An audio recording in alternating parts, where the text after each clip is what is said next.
Develop the all-round player. Very powerful. Okay, so moving on to the parent side. At Swansea, what does a great parent-player relationship look like?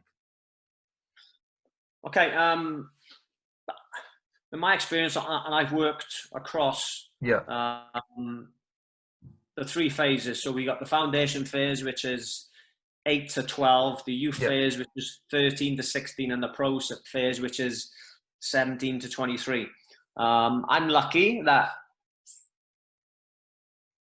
because Swansea's not a massive area, Okay. if I haven't worked with a player, if I haven't signed for the player, I may know that the parent through school or from a friend of a friend.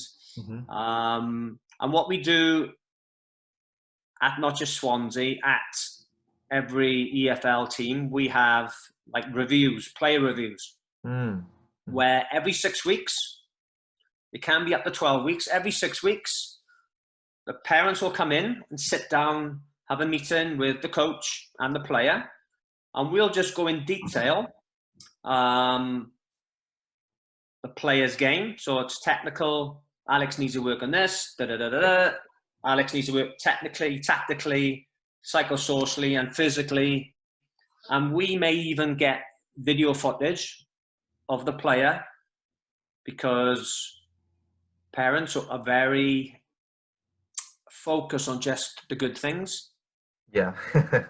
What we tend to do is show him some good things and also show him the not so good. Yeah. And then we will put a plan together in the next 6 weeks to work on Alex's defending in 1v1 areas, to work on Alex's striking that goal. And in that 6 week, all sessions will be designed around that player's needs. So we'll explain that to the parent at the end of the meeting or the review. The player will get a say. What do you think? How do you think you've done, Alex? This is your review. What do you think is good? What do you enjoy? What didn't you enjoy? And then the parents will get a say. Some are very honest. Oh, I agree with everything. Or, like I said, they only see certain things. Yeah.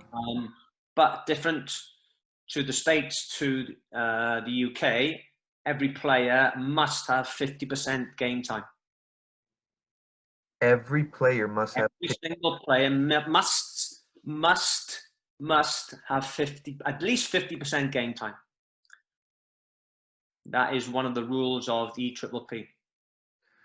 Wow. Well, that's extremely important, because you're taking the time to set a perfectly tailored game plan for that specific player, that the player is aware and the parent, and they can come together and collaborate. Not, hey, this player isn't doing so well here, and now the parent's like, yeah, I agree. Now the coach and the parent is attacking the player, and instead everybody gets together and grows as a team.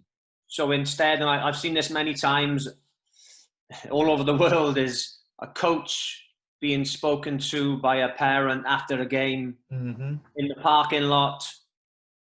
That is a no-no. So if any parent has any issue, they must email the club, arrange a meeting ASAP, to sort out the problem. Whatever issue may be an issue in school. And again, if a player is not well behaved, if a player is not working to his maximum in school, because education is priority, we will stop them coming to the academy. Wow. So we've got that tool, that little bit of power over the player externally. So ultimately, they all want to be a professional player, and they do that by working at Swansea, working with the coaches at Swansea. But outside, away from the academy, they are representing the club. Yeah. And that's important as well, is aligning with the values of the club. The core values, yeah. Like, because I think, I mean, I'm not in the EFL, but I've heard that some players won't get recruited into the academy because, yes, they may be great players, but outside the club, they may be destructive, cause trouble. Not only does it causes the club to fall, to, I guess, not have or recruit more talent, but it also hurts the player and the development, and everybody's losing at the same time, because the player isn't following, the parent isn't committing, and then maybe the club is failing to understand and get to know the player at a deep level, which is that, right? Okay. So moving on, this one's an interesting topic. There's every coach that I've spoken to says that they hate when a player can't listen and isn't coachable, right? But on the flip side, there's the parents who sometimes need to push their ego aside and take advice from the coaches and something else. How, from a coaching perspective, how do you get parents to open up, get comfortable, and take your advice so that they can actually encourage their player and not hurt them in the process? But again, those reviews are very powerful. Yeah. So the coach will write a report on the four corners. We'll have a report from their school also. And I think that, again, honesty, communication, and trust. The parents must buy in, because they know that the coach is doing everything to improve their player. Different players learn in different ways. Yeah. So some are visual, and again, I've had players with learning difficulties, and I couldn't work out why isn't he doing what I'm telling him to do. Yeah. You've got different players react with different personality styles. So I'm very strict, but I've got a lot of humor in what I do. Yeah. And you mentioned that when I replied to your email. That's why that's how I've got a good relationship with players and parents, because one, they know he will get my player to the max. Yeah. That will be by being stern, also making it fun, making it enjoyable, but ultimately he will get the best out of my player, or my son or my daughter. But sometimes I need an assistant coach while I'm running the session, while I'm explaining, just to pull the player aside during the session, so no one else sees this, because the session is going on, and I'll say to my assistant, look, pull Alex out of the session for 10 seconds, just have a little chat with him, say, is everything good? Do you understand it? Yeah. So he isn't embarrassed. Yeah. His peers and his teammates won't pick up on it. Oh, Alex, he doesn't understand. Alex is this. Yeah. It's all done. It's called drive-by coaching.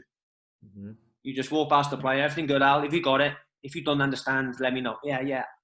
I'm not quite too sure on that. Then you tell him, bang, and it's back into the group. Yeah. Okay. So 2 more questions before we move on here. I wanted to ask you a couple of throw in some humor, like you said, some fun questions. But let's say, like, we don't have those meetings. So as a player and a parent, we can't get together. Then how can a parent give constructive criticism to their player so they can improve without actually coming from a place of insecurity, like they're hurt themselves? I think, and we do a lot of this, we've got to educate the parents. So, again, in the UK, football being, or soccer being a very popular sport, a lot of people think they know the right things to do in the right situations and the different types of situations. But again, like I give the example of the coaches telling the player what to do, the parents telling the players what to do in a game, they get confused. So what we do at the start of every season, we have like a parents' evening where we just explain in detail everything we're going to do. So that's from the coaching style. For example, Alex, Darren will not be screaming and shouting in games, because we want Alex to make decisions for himself. So we appreciate that you can't do the same. So the parents straight away, they understand that. If we didn't tell them that, and I've had parents from other clubs saying, why doesn't Swansea City coaches scream and shout in the game? Because they haven't been educated. They don't know the route we're trying to go down. Yeah. Yeah. Wow. So we try and put, we put workshops on for the parents, just explaining. We may have a 6-week program where the first week the parents will be invited into a workshop about nutrition. The following session might be, and this is only for the parents, not for the kids. Okay, yeah. Only parents. Only parents. Okay. So while the players are training or practicing, the parents are on the facility, in the classroom, being educated on nutrition, what to give, when to give, what's right, what's wrong. The following week may be a psychology workshop.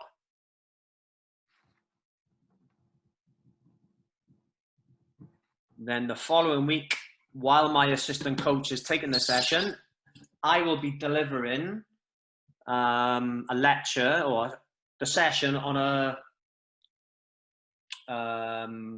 presentation, just showing the parents, look, this is the theme this week. The theme this week is playing out from the back. So Monday, we're going to do goalkeeper in the fullback, centre back split in, so on and so forth. And then when we play the game at the end of the week, they will see, oh, this is what Darren done on Monday. Oh, okay. So this is what they're trying to do in the game. Mm-hmm. Right, that's why the number 9 is dropping deep, for the 10 can run in behind the 9. Oh, they done that on Thursday session. Oh, I understand now. Oh, all right. So some parents just think we roll up and do a session, but we plan every session. Every session must be documented. Anytime the parents want to see the session design, we can send it to them. They're all uploaded online for internal purposes and for auditing purposes. Mm-hmm. But like I said, if we can educate the parents, education is the best form of prevention. That's a little saying I stole from many years ago. Education is the best form of prevention. Yeah. Wow. That's powerful. I'm writing that down. I got copyright on that, Al. You can't use it. No, for sure. But it's just something that's going to stay, and education is the best form of prevention. Yeah, that sticks. Okay. So final question before, if I'm a parent, I know nothing about soccer. I've heard about it, but I just don't know how it works.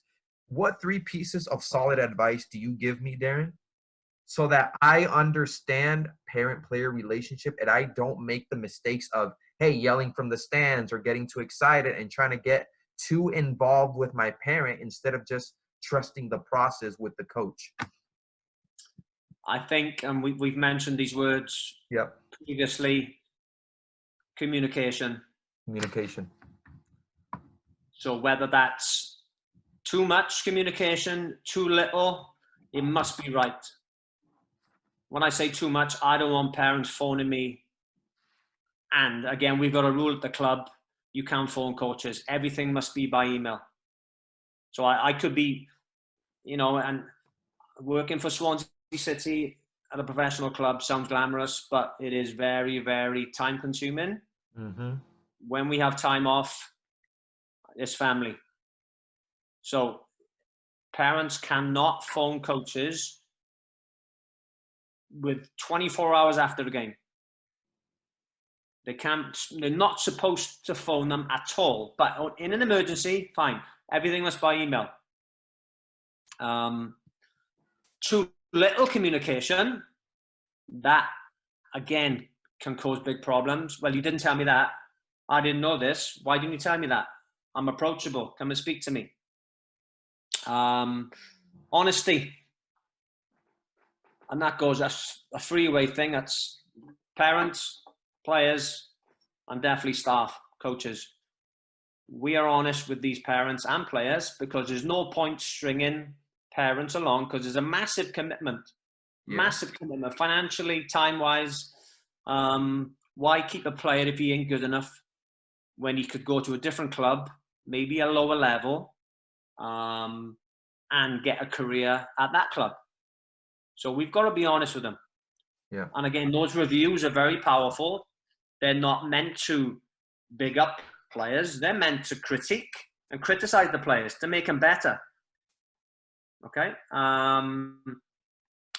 What was the last thing I said? Just honestly, regular dialogue, which probably comes under the communication bracket.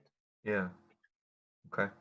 Powerful stuff right there. Those meetings for sure is something, because when I see a game in the EFL league, in the Premier League, you name it, in the Bundesliga, when someone, and this maybe is because of the process that you guys have in place, but when a player is playing in Europe and they make a mistake or they accidentally foul a player, you see them quickly, they'll pick them up, get their hands, and it's like nothing happened.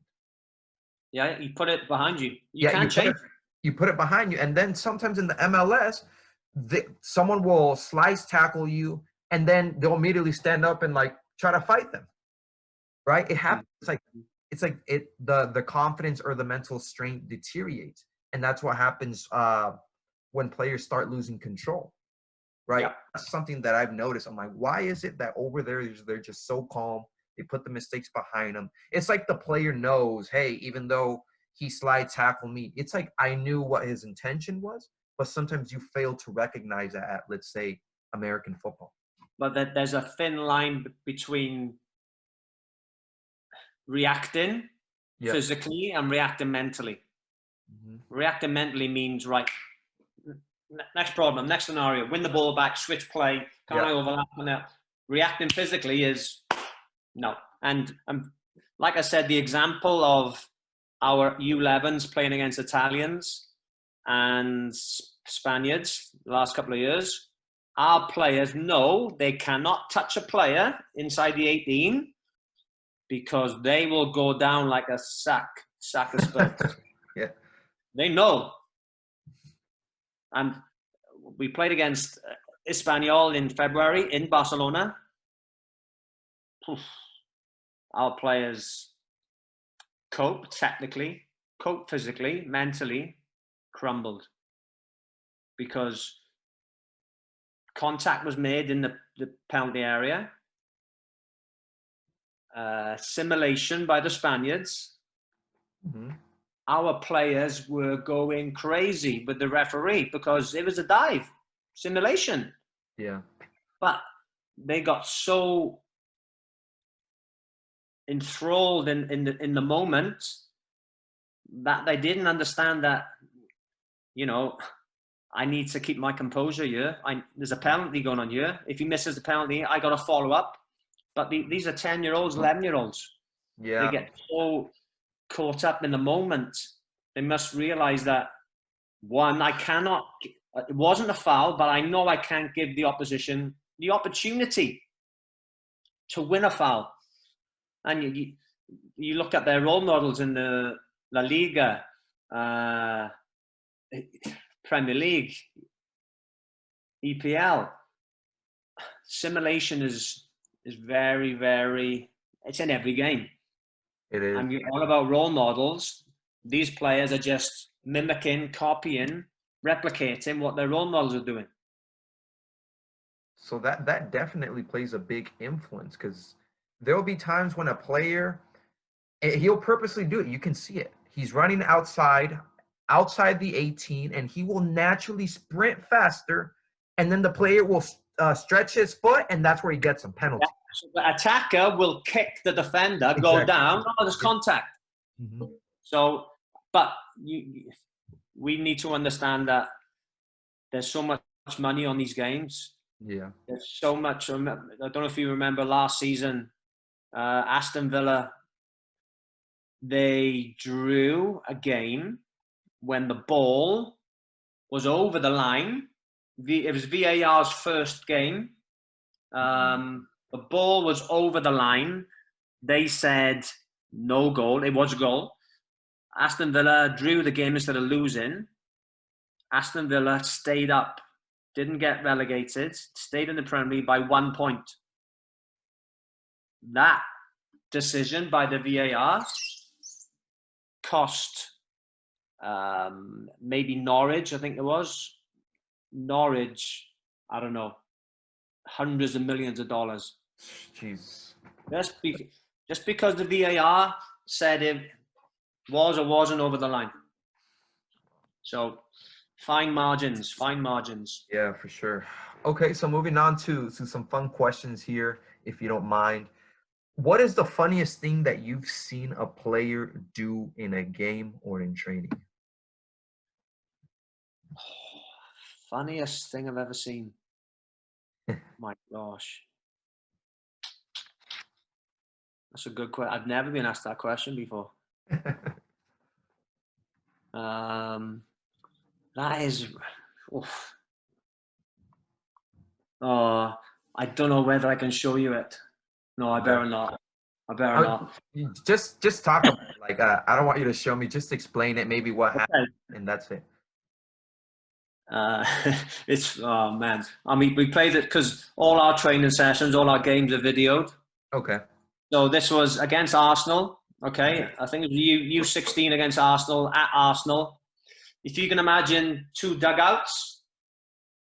So there's the Swansea dugout with our goalkeeping coach stood leaning against the side of the dugout. Okay. The ball is played over by the goalkeeper straight into touch. So this coach sees the ball, ducks his head. This coach is looking the other way, smashes in the head. He hits his head against the dugout. Then he falls, rolls over like a stuntman, and then jumps up like that. Wow. That was funny. That's quite a... and then other stuff like you've seen a goalkeeper try and get to the top corner. He'll hit the crossbar, hit his head, hit the other post, and go in. Yeah. I've had dogs running on the field. Okay. Actually biting the balls, the soccer balls. Now that's a great question. I'm sure I can think of more stuff if I had more time. Yeah. Okay. So moving on. Now, what's the funniest you've seen? The funniest thing parents have made in a game? Like I said, when we train, it's all behind closed doors. It's all fenced off. There's high bushes all around the complex. Then it backs off to a really busy freeway. So we played a team behind closed doors. And during the game, I'm coaching. I look up like this behind the goal. I'm like, where the trees are, where the freeway is. You can't get in there. You can't get in there. Wow. Look, I look up. The away team, and this is U11 maybe, U11, U12. The away team from like two hours away, they must have 50 or 60 people. Jesus.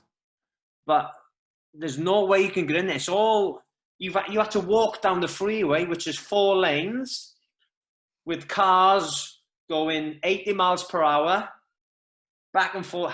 And there's little kids there, there's grandparents, because it was such a big occasion.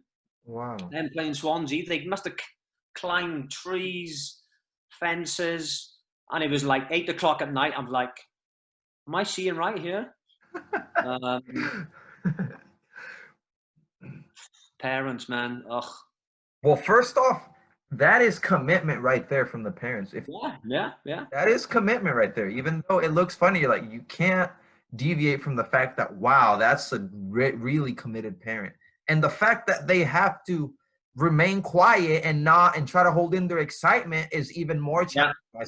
Yeah, but obviously they're their away team. They didn't have to sign the disclosure. They didn't have to clap. They're just screaming and shouting. Okay. But again, going back to different challenges for the players, we play like a national futsal league every winter. So it was the national finals. We got down to the final 8. Yeah. And just the atmosphere, because it's indoor. Mm-hmm. It's really tight. It's really close. There were all the top teams were there from London, your Spurs, Arsenal, Chelsea. Yeah. Just the noise levels were crazy. So a week before, we tried to replicate it. Mm-hmm. So we had one age group to play. We had the other 4 age groups sat around the court. We played music, really loud music.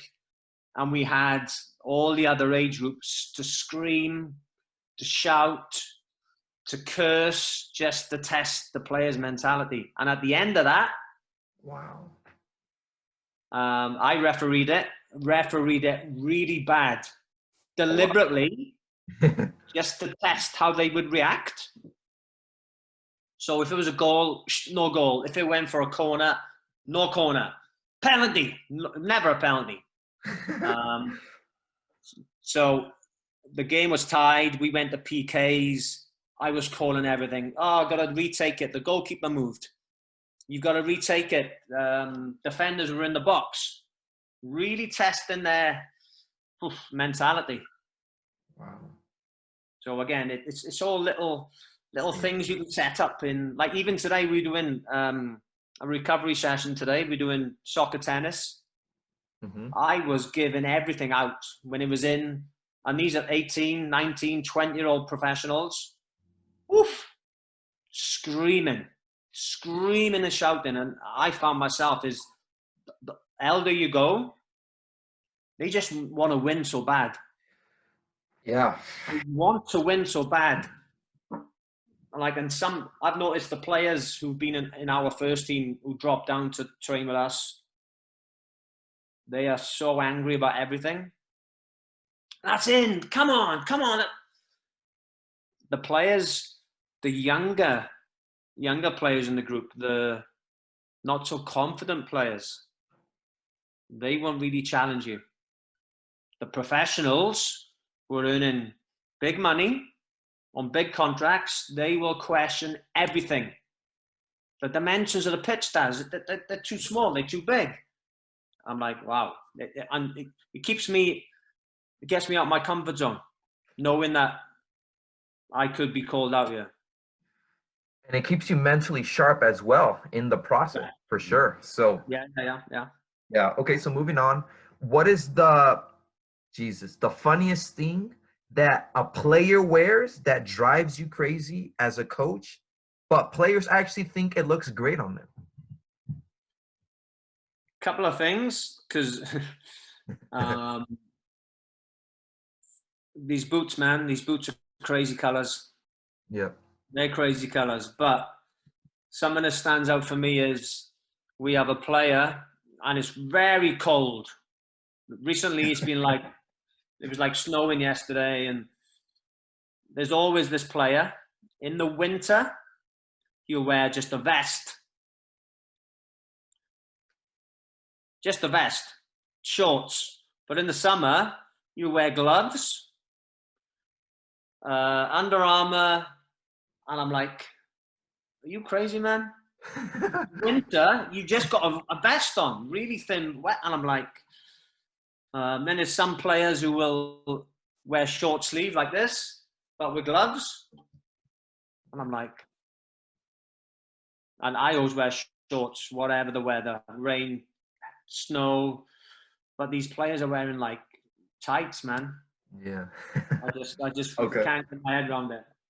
All right. But different generation, maybe. Yeah, for sure. Okay, fun question here.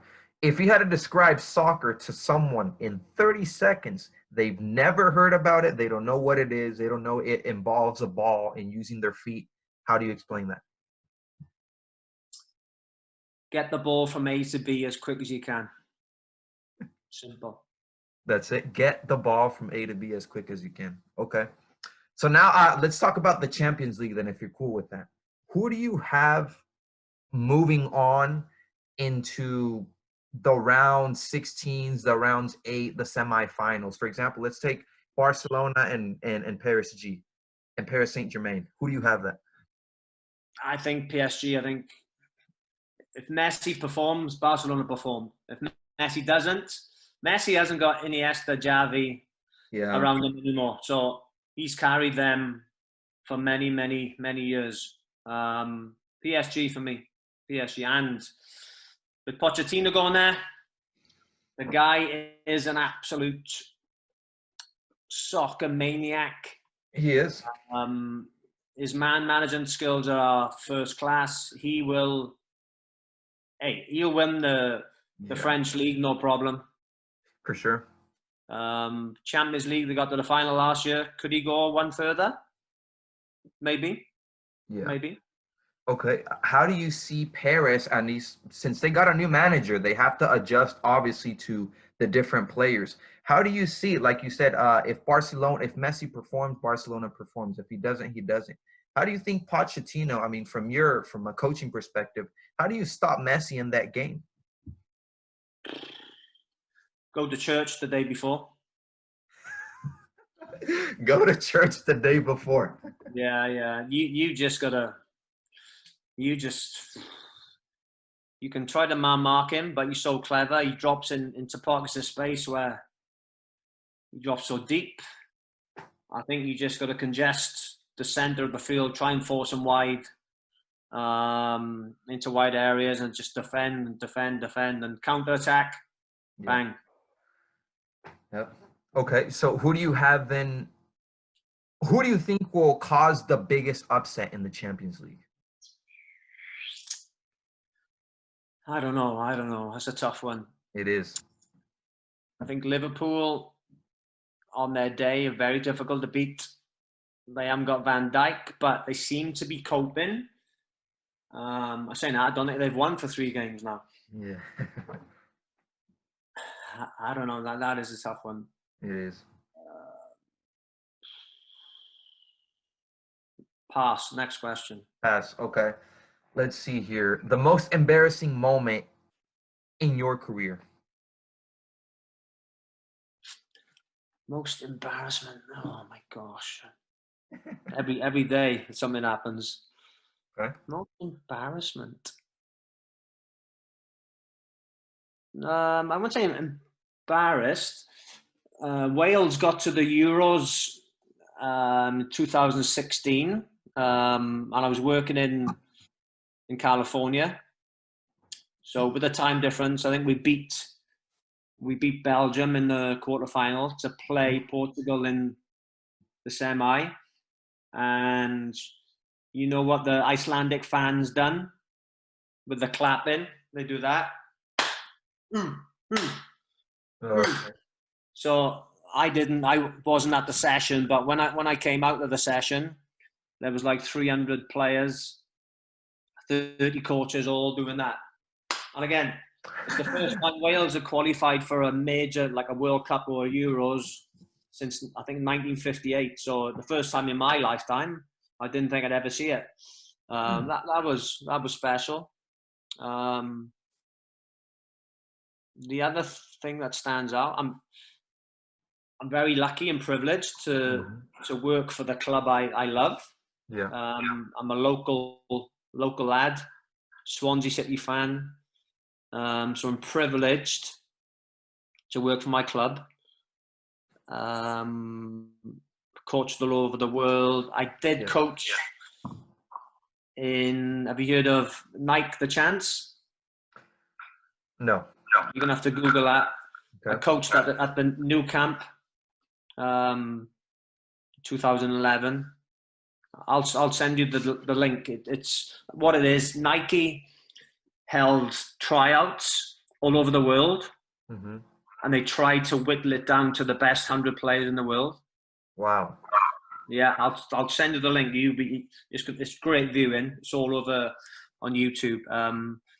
And then every day, so It was based in Barcelona. 100 players were flying from all over the world. I think it was 5 players from the US. And then every day we would eliminate 15, 20 players. We whittled it down to 30, 2 squads of 15. And they played on the new camp. So that we had Howard Webb, the referee. He reffed it. There was a top coach from Spain, Juan Carlos Garrido. He was Villarreal and Celta Vigo. And that was special. And then from those 30 players, they got it down to a squad of 16. Wow. Ultimately, trying to find these players' contracts. And then they went on a world tour and they played all the night teams. So Inter Milan, Manchester United, PSG. Yeah. I think they played the US national team in Oregon. And I think, so Nike run this for a few years. I think out of these players over these 3 or 4 years, I think they produced, 30, 40 professional players. 30, 40 professionals. So it was, the tryouts were for players not affiliated to any club. So the idea was genius, but it cost millions. And they were based at St. George's Park in England. Wow. Okay. But I'll send you the link for that. That is amazing. That's amazing. Sure. Best time of my life, that. Amazing. Okay. Alrighty, final question here, and beware, every single coach that I've asked for have passed on this, and for a good reason. Only 2 have hinted at it. What soccer conspiracies do you believe to be true?